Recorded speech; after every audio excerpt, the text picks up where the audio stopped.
નમસ્કાર મિત્રો, હું ગીતાબેન નાઈ થરાદ. આપણા દેશના વડાપ્રધાન સાહેબ શ્રી 31 તારીખે જ્યારે વાવથરા જિલ્લાની મુલાકાતે પધારી રહ્યા છે, ત્યારે વાવથરા જિલ્લાની મહિલા કોંગ્રેસ મોદી સાહેબને સવાલો કરવાની હતી.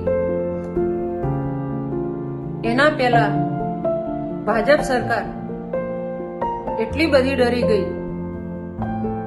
કે આજે 30 તારીખે સવારે 10:30 થી અમારી ઘરે પોલીસ મૂકી અને અમને નજરકેદ રાખવામાં આવ્યા છે. શરમજનક બાબત છે.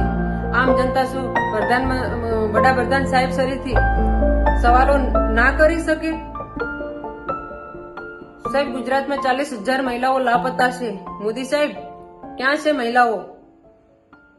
આજે ગુજરાતનો ખેડૂત દેવાદાર થઈ ગયો છે. ક્યારે કરશો ખેડૂતોનું દેવું માફ?